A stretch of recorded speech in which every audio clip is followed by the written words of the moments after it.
Olá, eu sou a Aleca Rocha, atriz, e interpreto o seu caso virtual de relacionamento bizarro aqui.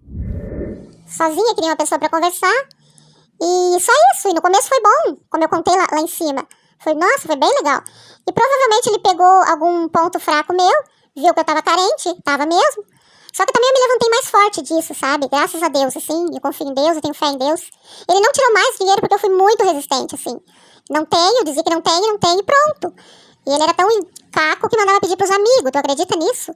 Pede pro teu amigo, depois eu devolvo. Imagina uma coisa dessa, né? Por ser um homem mais velho, assim, um senhor, né? Praticamente, um senhor. Eu não consigo imaginar, assim, que... Não é possível, meu Deus, um homem dessa idade fazer esse tipo de coisa. Isso que eu fico intrigada às vezes, sabe? Assim, impressionante. Nossa, tem foto da cirurgia da mão que ele mandou, que precisava fazer uma cirurgia, que o dinheiro não chegava. Ah, um inferno, pelo amor de Deus. Credo. Martinha, idade 45 anos, home office de uma empresa religiosa. No final desse ano de 2023, um homem entrou no meu Instagram e ele curtiu todas as minhas fotos, que não são muitas, eu tenho pouquinhas fotos lá, né? E o nome dele era Doran Monroe. Doran Monroe, idade 56 anos, engenheiro naval. E aí, depois dele me curtir, ele me mandou um hello. E eu só vi esse hello, né, no outro dia, que tava em inglês. Aí eu falei pra ele, olha, eu não falo inglês, eu só falo português. E aí ele me respondeu rapidamente em português. E eu achei estranho, eu falei, nossa, melhor perguntar, né, que eu não tô entendendo. Como assim você sabe português? E aí ele me explicou que, na verdade, a maior parte da vida dele, ele não foi criado na Espanha, que é onde ele nasceu, mas sim em Portugal. Então, por isso que ele falava português. Será que eu não deveria ter pensado que então ele iria falar o português de Portugal e não o português do Brasil? Bom, mas eu não pensei nisso não, porque assim, era um homem gentil, agradável. E eu tenho que confessar aqui um negócio pra vocês. Eu tenho uma tarinha por homem mais velho. E era o caso desse aí. Charmoso, velhão. Pique daquele ator bonito que faz o Hannibal. A conversa no começo já era agradável e foi ficando cada vez mais agradável. E sim, a gente começou a se falar todos os dias, porque o papo era muito bom mesmo, na verdade, com a minha quedinha pelos os sugar daddy, né? Os homens mais velhinhos, foi isso que deu. Tinha como fugir? Tinha. Eu quis? Não. E aí, lógico que ele começou a contar tudo sobre a vida dele, né? Alguns pontos que eu peguei é que ele era aposentado, que ele era viúvo, tinha um filho, o filho dele parece que tinha 14 anos e estava com câncer. E a mulher dele tinha morrido também. Eu acho que ele estava viúvo já há uns 5 anos, uma coisa assim. Não, peraí, calma que eu me confundi. Na verdade, a mulher tinha morrido de câncer. O filho não. E aí ele abriu, assim, né, um patamar de coisas na vida dele, onde tinha sido muito sofrida. E que ele estava procurando uma mulher para ficar do lado dele. Para ele começar a ter alguns momentos de felicidade, entendeu? E ele falou que tinha gostado muito do meu perfil. Na verdade, também ele assimilava, né, essa vida toda sofrida dele por ele não ter uma pessoa do lado dele. E eu vou ser bem sincera pra vocês aqui que no começo disso tudo eu não tava nem aí, eu não tava querendo conversar mesmo, eu tinha medo desse negócio de relação à distância, nunca pensei nesse negócio, e eu não sei nem porque que eu tava ali, mas eu tava. Podia ter bloqueado? Podia, mas não bloqueei. Por quê? Por causa do perfil do homem mais velho, Hannibal Lecter, que come carne humana. Ele comentou comigo que era engenheiro naval e que naquela semana ele estava indo para Irlanda para trabalhar, mas que tinha 4 casas na Espanha E não acabava por aí, porque ele também tinha 2 carros. Mas peraí, gente, eu não perguntei nada disso, não. Ele tava conversando comigo e ele saía falando, entendeu? Sem eu perguntar. Eu nunca tive interesse nessas coisas materiais. Eu não tava interessada em nada disso. Tava gostando mesmo da conversa. Mas ele tacava assim, sabe? Tipo, caiu $1 aqui, deixa eu pegar. Nossa, não é $1, é um bolo de dólares. Entendeu? Eu queria um amigo pra conversar mesmo. Eu tô sendo sincera com vocês. E aí ele me contou, assim, com mais detalhes, a história de vida dele. Eu vou contar aqui para vocês entenderem aonde que eu tava entrando. Vocês se importam se eu ler? Porque, assim, os detalhes, se eu for falando, assim, resumidamente, a gente vai perder os detalhes, entendeu? E eu acho que nos detalhes é que tá o ponto de tudo que aconteceu. É melhor eu ler. Era uma vez... Quem que começa a contar a história de vida com Era uma Vez? Isso me pegou, mas passou rápido. Na movimentada cidade da Califórnia. Não sei como é que ele foi parar na Califórnia, agora que eu tô pensando nisso. Porque ele falou que nasceu na Espanha, né? E que viveu em Portugal. Gente, eu não prestei atenção nesse Califórnia? Bom, então... Eu vivia feliz com os meus pais e minha irmã mais nova. Nossa família era incrivelmente unida e aproveitamos ao máximo o nosso tempo juntos, criando lembranças queridas. No entanto, a vida às vezes pode lançar desafios inesperados em nosso caminho. Num dia fatídico, meus pais sofreram um terrível acidente de carro e ambos faleceram tragicamente. Então, foi terrível, foi trágico, foi sofrido. Tudo de uma vez só. E eu fiquei com o coração partido por perder os meus pais ainda jovem. Sem nenhuma outra família por perto, tomei a difícil decisão de me mudar para a aconchegante casa da minha avó, na bela cidade de Barcelona, na Espanha. Tá, agora veio então a Espanha que ele falou. Falei que tá, eu não tinha como, né? Eu também não deixar de assimilar. Agora tá aqui a Espanha. Foi mesmo tempo reconfortante e solitário, pois eu estava cercado por um ambiente familiar, mas sentia muita falta dos meus pais. Em Barcelona, eu comecei a frequentar a escola e descobri a minha paixão por me tornar engenheiro naval. Eu estava determinado a me destacar nessa área e deixar os meus pais orgulhosos. Anos de trabalho árduo e dedicação valeram a pena, pois não só me formei como engenheiro naval, mas também consegui um emprego promissor na indústria marítima. Minha vida estava no caminho da estabilidade e do sucesso. Durante esse tempo, eu descobri que eu tinha uma meia-irmã há muito tempo perdida que morava no México. Reunir-se com ela foi uma experiência emocionante e decidimos embarcar em novas aventuras juntos. Com o passar do tempo, eu conheci o amor da minha vida e decidi me casar aos 25 anos. Mas peraí, aos 20... Por que eu não pensei nisso, né? Aos 25 anos ele já era engenheiro naval e já... Bom, sei lá, de repente ele começou a estudar com 10. Enfim. Continuando. Peraí que eu me perdi. É muita emoção, na verdade, essa história. Eu fico um pouco aqui. Nossa história de amor foi repleta de felicidades e sonhos. Fomos abençoados com um lindo filho, a quem chamamos de Torres. Pelo que eu entendi, ele falou que nasceu... Eu podia ter pensado, né? Porque assim, se nasceu na Califórnia, eu não sei, Torres é o... Não sei.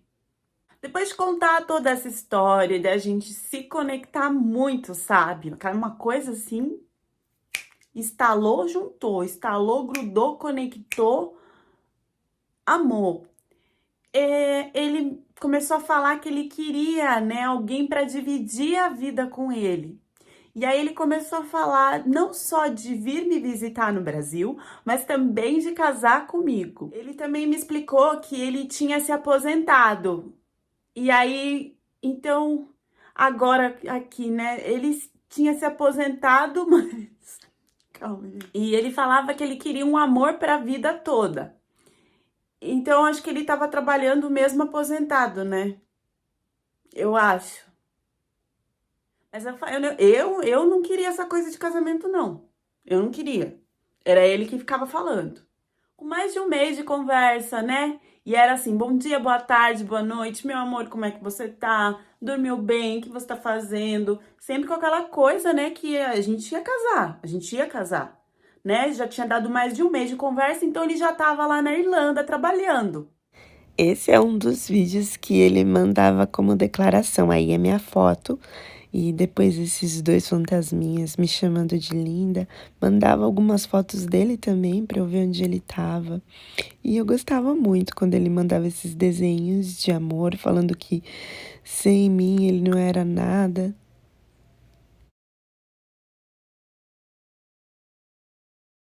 Só que nem tudo sempre são flores, né? É assim, o que acontece? Sempre tem um problema muito grande na vida dele. E quando tava tudo bem pra gente, tanto pra mim como pra ele na vida, ele simplesmente começou a me contar que o filho dele tava ficando muito mal. Ele falou que o filho dele tinha ligado pra ele lá da Espanha.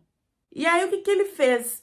Pra mandar o filho dele pro hospital, ele mandou o filho dele com a babá, de tão mal que o filho dele tava passando. E aos 14 anos, o filho dele tinha uma babá. E eu fiquei assim muito assustada com toda essa situação, né? Mal, de repente, eu não sei o que estava acontecendo com o menino, porque ele não abria direito.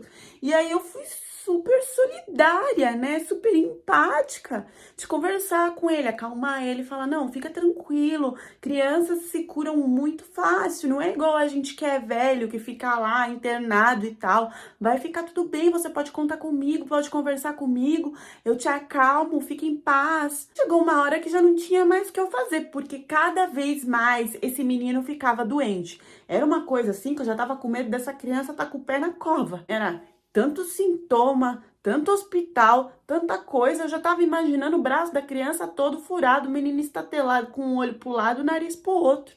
De tanta coisa que tava acontecendo. Como é que sobrevive desse jeito? Haja força, né? Acontece que no meio de tudo isso, o meu pai teve que fazer uma cirurgia. E aí a gente conversando, eu falei pra ele que eu tinha que ir lá encontrar, né, o meu pai, ver como é que ele tava, tal, porque o meu pai, ele morava em outro estado. E aí ele meio que estranhou assim e perguntou quando que eu voltaria. Eu falei: acho que em torno de uns 10 dias eu volto. Nisso, ele começou a passar muito mal, a falar que se sentia muito solitário, que como que ele ia ficar assim, com quem que ele ia conversar, que eu tinha que dar um jeito, que ele não estava se sentindo bem, que ele estava passando muito mal, que ele estava pressionado com o filho, que ele precisava de ajuda, que naquele momento eu tinha que estar com ele. Começou a falar um monte de coisa. E ele estava assim muito nervoso porque a empresa não tinha liberado ele para ir ver o filho dele.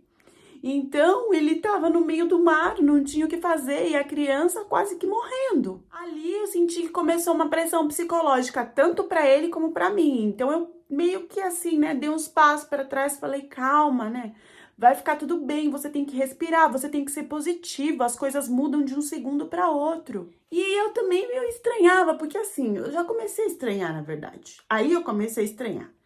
E assim, sutilmente, assim, no meio da conversa, às vezes ele me perguntava o que que eu fazia, o que que eu trabalhava, se eu tinha algum bem material. Ele falava do bem material dele e aí depois, tipo assim, e você? Sabe aquela coisa que você pergunta: oi, tudo bem? E você? De bate-papo.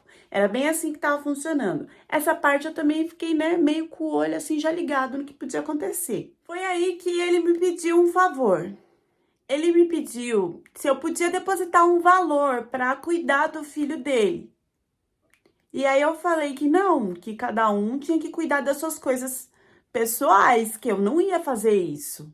E aí ele não gostou, sabe? Ele ficou estranho, começou a debater, porque assim, a gente era um casal, a gente ia casar, se o filho dele era bem-vindo ou não, porque então, né, o filho dele era um combo que vinha, como que eu ia lidar com tudo isso? Eu sei que ele falou, debateu, tentando que eu ajudasse ele de alguma forma, e eu não fiz. E aí, depois de um tempo, o menino voltou pra casa com a babá. Aí a gente continuou a conversar, só que a partir daí ele só começava a entrar no horário de 23 ou 22 horas lá da Irlanda. E aí eu perguntei, mas por que que você agora tá entrando tão tarde, né? E ele, não, porque eu tô trabalhando. Só que agora eu tenho que ser bem sincera com vocês, porque nesse tempo todo eu comecei a me apaixonar por ele. E aí nessa hora eu já tava apaixonada mesmo. Sabe, daquelas que não debate nada, não confronta nada e vai seguindo o barco pelo grande amor? Eu tava assim. Ele era muito carinhoso, tudo era muito leve, ele não fazia nenhuma cobrança. Era amor pra lá, amor pra cá, declaração. Ficava comigo o tempo que fosse possível. Me mandava muita foto, me mandava muito vídeo. Ele chegou a me mandar um vídeo dele dentro da plataforma de trabalho lá do navio. Todos os dias de manhã eu acordava com mensagens carinhosas dele, já desejando um bom dia e falando coisas lindas pra mim. Me diz, gente, qual é a mulher que não deseja isso, que não gosta disso, que não quer isso? E outra coisa, eu acompanhava o Instagram dele e lá ele postava tudo da Irlanda, da Espanha, de todos os lugares da onde ele estava, nos stories e foto e tarará. Olha aí, gente, é real ele falando que é pai solteiro, que ama praia, que ama férias e que se você tá procurando dinheiro, ele pode ajudar. Faz uns dias ele me pediu para comprar uns cartões de jogo de videogame. E eu vou ser bem sincera, eu não sei nada desse negócio de videogame, de jogo, nada disso. E aí eu fui pedir para explicar e ele disse que para a empresa liberar a aposentadoria dele, precisava comprar esses cartões. E assim, ele me mandou um e-mail, tipo tudo da empresa, com os dados, com o site, tudo bonitinho. Ele era aposentado e aí a empresa queria que eu comprasse os cartões de videogame para liberar a aposentadoria de que ele era aposentado. E aí, nesse mesmo momento, ele me apresentou uma plataforma para a gente conversar, que é o Google Chat. Porque ele disse que ele não sabia mexer muito ali no Instagram, não sabia muito como fazer, que não estava acostumado, que lá era mais seguro para a gente conversar. E quando a gente começou a conversar lá nesse Google Chat, estranhamente, o Instagram dele sumiu. Eu demorei um pouquinho para perceber, né? Porque como eu tava conversando com ele no Google Chat, eu não fiquei olhando muito, mas depois fui ver para ver, né, os stories que ele tava postando, se tinha alguém, se tinha mulher, aquela coisa que a gente tem que ficar de olho. E aí, no que eu fui para entrar no Instagram dele, que eu vi que não tinha mais, que eu fui conversar com ele, ele virou para mim e falou que o Instagram dele tinha sido hackeado. Falei, nossa, mas quem que faria isso, né? Porque assim, no tempo que você falou que era mais seguro o Google Chat, já hackearam o seu Instagram. Foi uma coisa assim, muito de salvação, né? De coisa de Deus. Mas aí, vocês acreditam que quando eu fui perguntar isso pra ele, ele já ficou bravo, tipo assim, irado. Falando, por quê? Você tá desconfiando de mim? Tá desconfiando do que eu tô falando? E aí eu já amenizei, porque eu não queria brigar, né? Brigar por besteira. Aí o tempo foi passando, ele pediu pra eu colocar R$ 1.000 nesses cartões de jogos, né? Aí eu dei risada, falei, não, né? Você tá brincando. E ele falou, não, amor, é sério, eu te devolvo, eu prometo. E ele ainda falou que me devolveria em dobro, que na verdade onde ele tava trabalhando, lá na plataforma do navio, ele não conseguia transferir, ele não conseguia comprar, ele não conseguia fazer nada, então ele ia ficar sem a aposentadoria. Agora, sendo bem sincera pra vocês, não sei explicar como é que ele fez. Se foi a questão do filho, eu não sei muito bem. Eu sei que ele me encheu tanto a cabeça de questões que quando eu vi eu tava apagando, sabe? Ele falou, martelou tanto na minha cabeça que eu falei, me manda o link aí que eu vou comprar. Aí comprei um valor baixo pra ele ficar quieto, pra ele parar com isso. E era assim, eu comprava e aí eu mandava um e-mail pra ele, né? Do link que ele tinha me mandado que eu comprava, eu mandava um e-mail pra ele com o cartão comprado. Aí quando eu fiz isso, ele ficou muito, mas muito bravo, porque ele olhou e viu, mas só esse valor? Esse valor pequeno? Como assim? Eu pedi R$ 1.000, o que é isso? E eu tinha mandado mais de R$ 200 pra ele. Aí ele depois, né, maneirou, pediu desculpa, disse que ele tava muito nervoso, estressado, pressionado com tudo. E depois de uns dias ele voltou pra Espanha e ficou tudo bem. A gente, tipo, voltou a ficar namorandinho de novo. E ele começou a falar que já tava vendo de talvez me conhecer na Bahia, de visitar o Brasil. Mas aí eu já tava mais exigente. Eu falei pra ele, não, mas antes disso, então, eu quero te ver na chamada de vídeo, porque eu não te vi na chamada de vídeo até agora. Porque você disse que lá no navio não tinha internet, não dava pra fazer, agora você chegou na Espanha, você vai ter que fazer essa chamada de vídeo comigo. Ele fez, vou falar que ele fez, mas foi assim, 20 segundos de chamada de vídeo, tipo, caiu. Ele olhou, eu fui falar, meu amor, caiu, despencou. E aí tentei falar com ele, nada, fui dormir. Quando eu dormi, eu não vi que ele tinha tentado me ligar de novo. E tinha lá várias chamadas de vídeo que ele tinha tentado me ligar, mas eu tava dormindo, eu não escutei, tava no silencioso. Menina do céu, quando eu acordei, esse homem, porque ele ficou falando, como assim você não me dá atenção? Eu te liguei um monte de vezes pra fazer chamada de vídeo, você não retornou. Esse homem virou no giraia. E aí, olha só como ele cobrava as coisas de mim. Eu tenho aqui uma mensagem que ele mandou, que eu achei que, assim, foi o auge da cobrança dele, porque ele sempre tinha que ter minha atenção. Eu sempre tinha que estar ali pronta pra ele. Ele escreveu assim, ó, cansado de você. Porque você gosta de me julgar por questões menores. Toda vez que eu te mando mensagens, é você que não responde. Eu entrei online para te enviar mensagem, mas eu vi que você me bloqueou. O que mais que você quer que eu faça? Eu até te mandei uma mensagem para você no seu Gmail sem resposta. Eu tô cansado. E é disso que eu tô falando assim, você nunca me respondeu imediatamente. Você ainda está reclamando, você sabe o que eu acho que é? É que você é que é a complicada, porque você nunca entende a condição de nenhuma pessoa. E é você quem tá fazendo essas coisas. Mas eu não reclamo nunca. E por que você tá reclamando? Quando acontece alguma coisa, você tem que reclamar de mim. Mas quando eu tô numa situação ruim, eu tenho que ficar quieto. Era desse jeito que ele escrevia, que ele mandava pra mim. Depois eu acho que assim o cucuruco respirava e aí ele entendia que ele que estava errado. E aí ele pedia desculpa e me mandava até uma declaração. Tem uma muito bonita que ele fez aqui pra mim, que eu guardo com muito amor. Cadê? Meu amor, Martinha, eu espero que essa mensagem encontre você bem. Como é que você está hoje, minha rainha? Eu espero que você esteja bem. Eu só quero dizer que você é uma fonte de inspiração para mim. Eu ficarei eternamente em dívida com você por tudo que você trouxe à minha vida. Para retribuir, eu prometo a você o meu coração e todo o amor nele pelo resto da minha vida. Quando eu estou contigo, os meus problemas se tornam apenas um borrão para mim. Quando eu tenho algum deslize e problema, eu sei que você está lá para mim.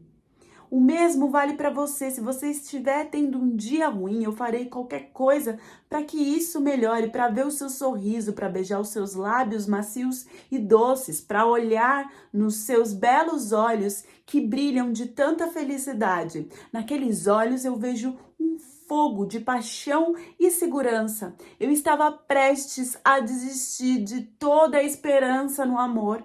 E aí eu pus os olhos em você. Eu te amo do fundo do meu coração, meu amor. Eu nunca esquecerei o primeiro dia em que nos conhecemos. Eu lembro de cada detalhe. Conhecer você foi uma resposta à minha prece. Eu vou te amar para sempre. Meu coração pertence a você e somente a você.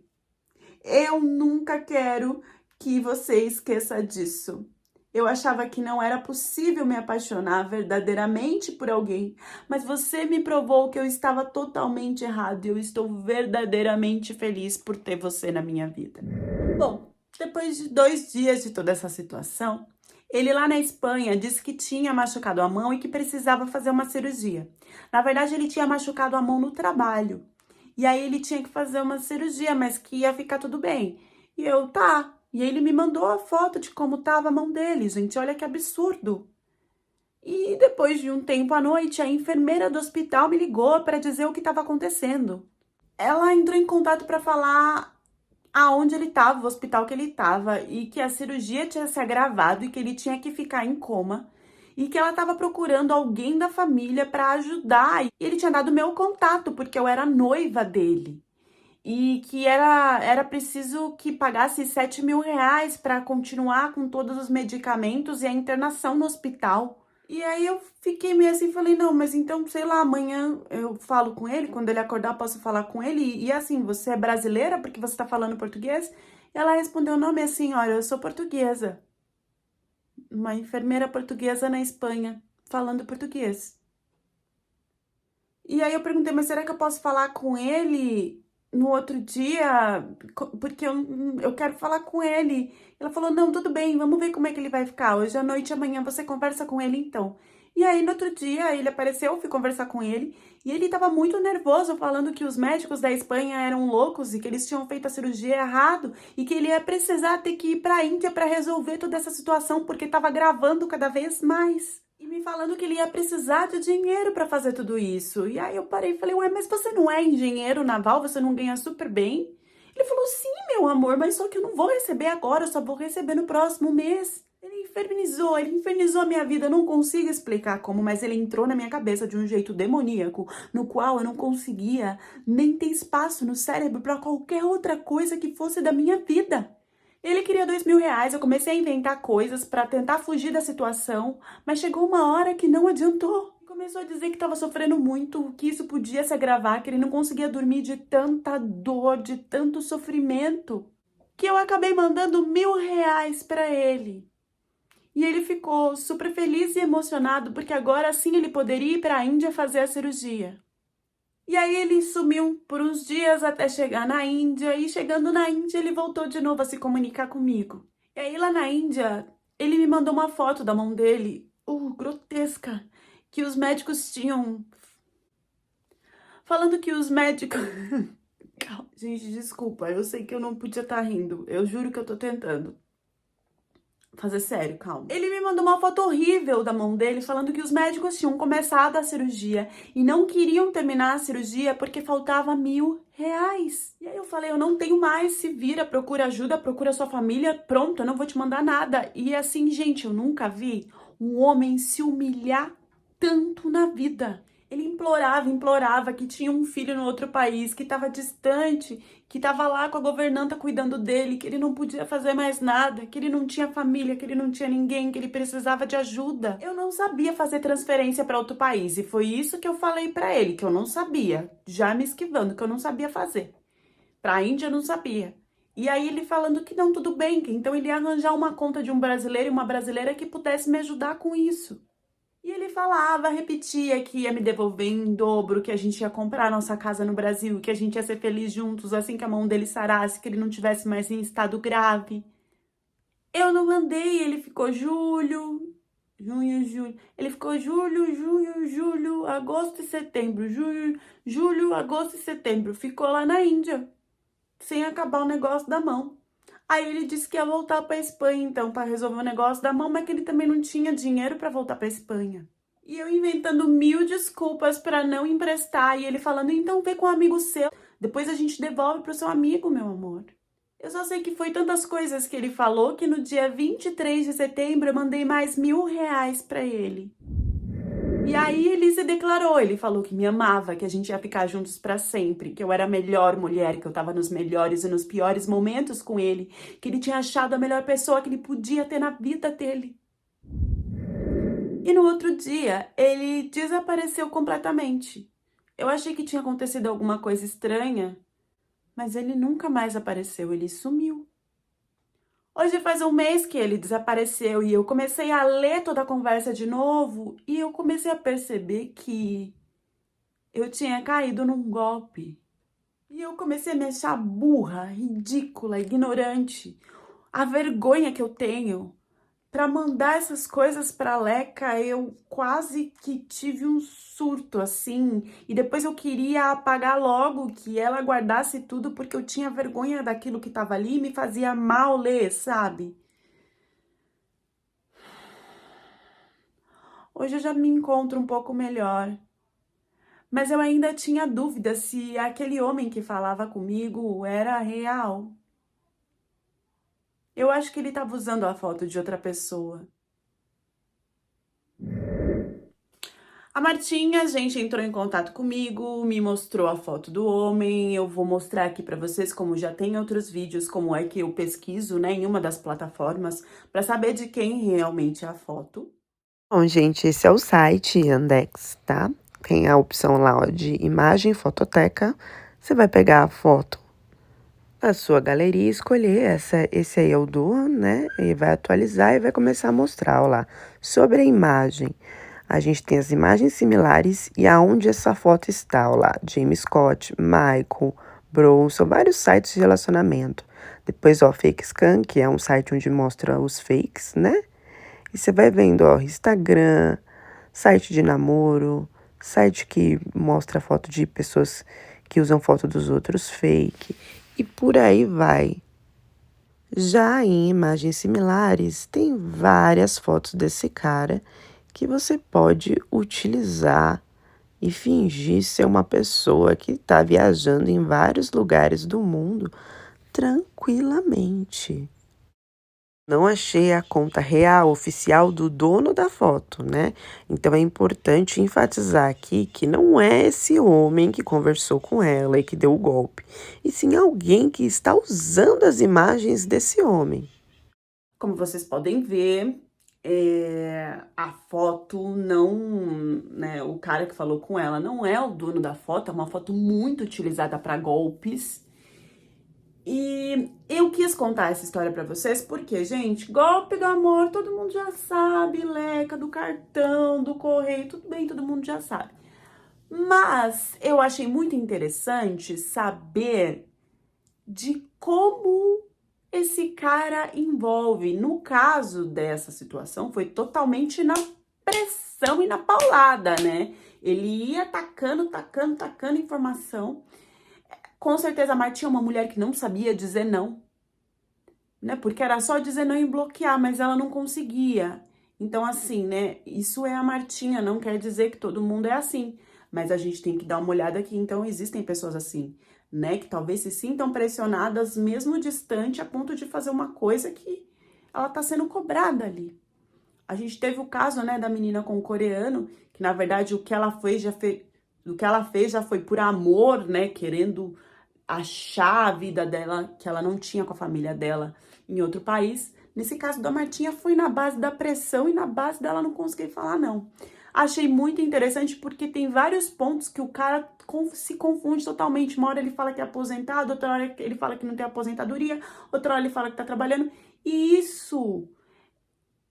o envolvimento dele é tão grande que Martinha não percebe nenhuma das coisas que não tem sentido. Quando eu faço aquela perguntando, mas se ele tinha aposentadoria, não sei o que, sou eu, tá, gente? Martinha não teve esse pensamento. Fiz aqui, pra quem não percebeu, perceber que tinham ali coisas que não batiam, tá bom? Martinha não teve esses insights. Aí foi a Leca, né? Vocês sabem que eu roteirizo a história, então eu coloco muita coisa aqui para vocês terem de informação, para vocês terem de mensagem subliminar. O objetivo de todas as histórias do canal é sempre de alerta e de reflexão. Por isso que se tem a roteirização e em cima do que me contam, tá bom? Deixem agora a reflexão de vocês nos comentários. E até a próxima história do canal.